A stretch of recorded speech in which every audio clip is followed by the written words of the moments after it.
அறிவியல் சிகரம் அப்துல் கலாம் அவர்கள். அவர்களுக்கு நினைவு மண்டபம் எழுப்பப்பட்டதிலே எங்களுக்கு மகிழ்ச்சி. அப்துல் கலாம் என்கின்ற அந்த அறிவியல் மேதை மறைந்த போது தமிழகத்தில் ஒரு பெட்டிக்கடை கூட திறக்கவில்லை. மொத்த தமிழகமும் துக்கத்தில் ஆழ்ந்தது. மதங்களுக்கு அப்பாற்பட்ட மாபெரும் தலைவர்.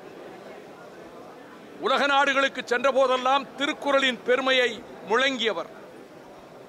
கிரேக்க நாட்டு பாராளுமன்றத்தில் புறநானூற்றையும் திருக்குறளையும் சொல்லி அந்த அரங்கத்தையே ஆச்சரியத்தில் ஆழ்த்தியவர். அவருடைய சிலைக்கு முன்னால் பகவத்கீதையை வைத்தது திட்டமிட்ட வேலை என்று நான் குற்றம் சாட்டுகிறேன். நான் பகவத்கீதையை விமர்சிக்கவில்லை.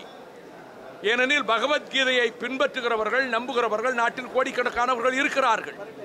ஆனால் அந்த கருத்துக்கள் எல்லோருக்கும் உடன்பாடில்லை. மனு தர்மத்தினுடைய சாயல் அங்கே இருக்கிறது.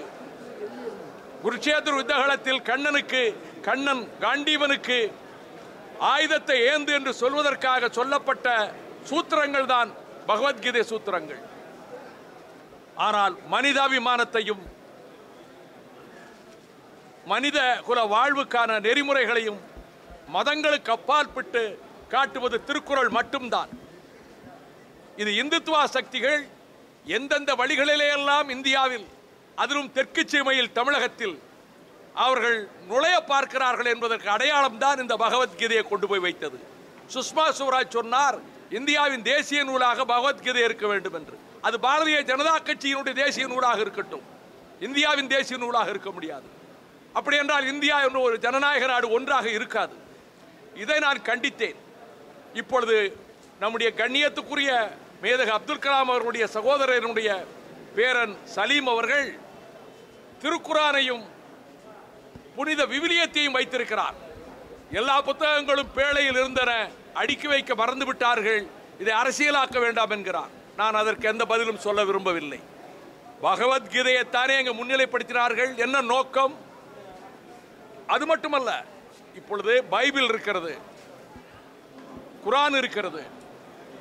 அப்படி என்றால் சீக்கியர்களின் கிரந்த நூல்கள், புத்தரின் தம்மம், அதுபோல இந்து மதம் எடுத்துக்கொண்டாலும் சைவ வைணவ நூல்கள், ஜொராஸ்ட்ரியம், இவை எல்லா மதங்களினுடைய நம்பிக்கைகளுக்கும் அப்பாற்பட்ட ஒரு உன்னதமான மனிதருடைய சிலைக்கருகில் எந்த மத நூலையுமே வைக்காமல் வெறும் திருக்குறளை மட்டும் வைப்பதுதான் சாலச் சிறந்தது என்ற கருத்தை நான் வலியுறுத்தி கூறுகிறேன்.